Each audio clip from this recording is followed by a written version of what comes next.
Welcome back to another exciting episode of PD Stories. First off, before we even start this, let me go ahead and advise you to hit that like button. Subscribe if you ain't already subscribed. And if you are subscribed, go ahead and send this and share it with your friends and loved ones. They want to hear these stories too. If you like it, maybe they will too. Alright, here we go. Alright, today I want to talk to y'all about, we're gonna skip past what happened when I was in Rikers Island. We'll go back to that in later episodes, but for now, we're gonna go ahead to, I'm at Rikers Island. At this point, I've been held in a cage for close to 24 hours. My fingers pressed down on the machine that takes my fingerprints. It's an electronic machine, not like the old school days with ink and paper. The detective was so mad because he pulled me out when I was in Manhattan in the dungeons, the tombs. He pulls me out, takes me, throws me in his cell, tells me he wants to talk to me. He wants me to tell him what I know or whatever it is that I need to say to help my situation. Basically snitch. I don't snitch, and I wasn't in the mood to be snitching that day, so no snitching. So that's how I wound up being in that cage for around 24 hours. Yeah, so finally, they pressed my fingers on the machine. Fingers were hurting for a day or two after that. They were being really rough because I wouldn't tell what they needed me for. They already had a snitch. One of my co-defendant's sons had snitched on everybody, and my thing was, how can you tell on everybody during the grand jury when clearly in trial you said I was unaware? I didn't know about it. Had I known about it, I'd have freaked out because I didn't do that sort of stuff. But yet, I'm still indicted. And you know the crazy part about it? Even before the trial, we tried to get copies of the indictment. No, you cannot see your indictment. Whatever transpired, it's a secret because it was a secret jury indictment. You're not allowed to know who told on you, what they said about you, or anything. Basically, you're just supposed to trust a DA that's railroading you at the time. You're supposed to believe he did due diligence and was honest in obtaining this warrant. Now, if you prove to a grand jury that someone has 12 counts of conspiracy, you would think that one count at least would stick during trial, right? Right. Because it's hard to beat a conspiracy charge, let alone 12 different separate incidents. Yeah. The corrupt legal system in New York, you can't deny it. And then, like I told you in the previous video, the DA proved my innocence with his star witness at the end, asking him did I know about it. He said no. Well, how the heck did you ever get an indictment on me? You refused to allow me to see the indictment or my attorney because you knew there was nothing in the indictment for me. That's how corrupt this legal system is. They can put you in an indictment, not tell you how they got you involved in the indictment, let you figure it out in trial. I don't see how that's fair, especially in trial when your star witness, the only person that knew me or even mentioned my name or said anything about me, said I didn't know anything about it. Well, how the hell did I get indicted? Who said I knew something about it? We don't know because no one was presented in trial because it was corruption from the beginning to the end. We're talking about a case that was, I believe, 5 years old, a cold file before they did these indictments. And then we come to find out they tried to indict me a previous time. They indicted all my co-defendants except me. This is how I find out. When we were allowed a limited amount of our indictment, the number, the page numbers, and dates were off. So we did a little bit more digging, come to find out the first time they tried to indict everyone. They couldn't get me indicted. So they figured out what they did wrong the first time, because the first time the grand jury was like, he didn't do anything. Why would we indict him? Second time, well, they got a bunch of guys that do whatever the DA wants, believe everything he says, and believe it. And it's a cold part.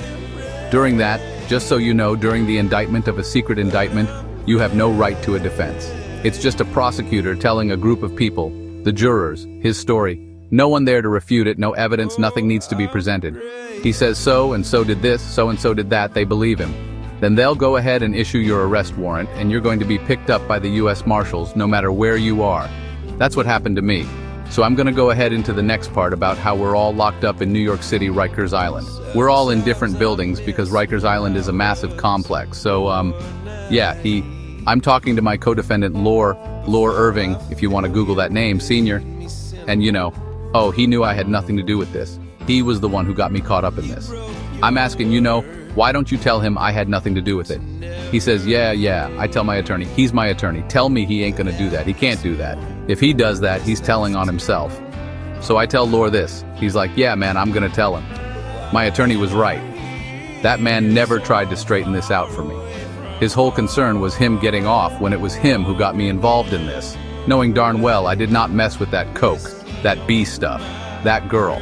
No, not an honorable man. And to this day, he's still doing life in Texas for some other crimes, waiting to go to New York when he's done with that life. If he makes it, then he'll be in New York. I think he got 30, 40, 50 years. That's basically another life sentence. So I'm home, I'm free, I have a successful business now. I had to start my life over, so I'm 5 years into it. By the grace of God, I was able to re-establish myself.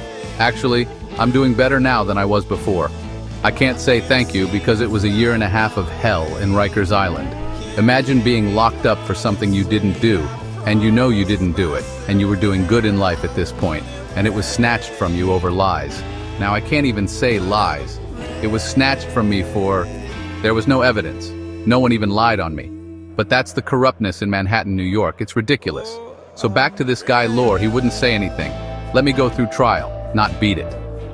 At this point, I can't even look out for the man, help him out, because I just spent a year and a half of my life in jail while you were already doing life. You could easily say, hey, he had nothing to do with this, but you refused to because you were under some grand illusion you were going to get off from what? Your life sentence? And then you're going to beat this one? Really? Leprechauns don't have that much luck. You were no leprechaun. So that's my story on him. The other co-defendants, you got one guy, Daryl Mason, doing life. Well, he was getting out of California jail for drug charges. This cold part about it, during the trial, they bring the kilos of cocaine from his California trial, which had nothing to do with this New York case, and presented the cocaine as if it was part of the case. How can you present evidence from another trial in this trial when they have nothing to do with each other? This is what I mean about the corruption.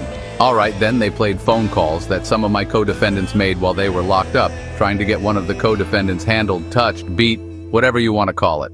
They were trying to get him because he was snitching. And this is the cool part about it. If that boy, Lore Irving Jr., remember there's a junior and a senior, junior's a snitch. If he would have just kept his mouth closed, he would have went home. He wouldn't have done the 5 years, or I guess 3 years he did, or whatever he did on that. He would have never got time. He did the year and a half like everybody else, or we wouldn't even been there. But let's just say we were there anyways. If he would have not snitched and stood up like a real man, he did his crime, he should have stood on it. But soft as jello. Anyway, so if he would have not said anything, he wouldn't have been in jail. Everyone else would have, not been in jail, or at least not convicted. He was the linchpin of it all. Jello. He's out here somewhere floating around. And he exonerated me, but then tried to not exonerate me. Understand, he told them I didn't know, never discussed it with me. Asked him what would happen if I found out. He said I would have flipped. But then he turns around and tries to get me convicted. Oh, he knew. How could he not know? If you didn't tell me, how am I supposed to know? Here you are, you understand. You knew you were lying, and you just sit there and you tell the people on the jury, the judge, and all of us I didn't know about it. And then all of a sudden, your last words, he probably knew about it. And they ask you, did you tell me about it? Your answer is no. But yet you still want to try to get me wrapped up in that stuff. You're gonna get what you deserve. You're not an honorable person. Yeah, no, that's just the way I feel about you. Learn to keep your mouth shut.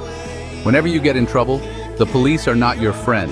The DA is not your friend. He only wants you to talk to him because he has nothing. Do not talk to the DA. You're gonna get yourself in more and more trouble. You cannot talk your way out of it if you're not innocent. And even if you're innocent, don't talk to him. That's all I gotta say about that. Don't trust the DA. Don't trust snitches. Lore Irving Jr. Snitch. Snitch. Don't trust him. Don't trust.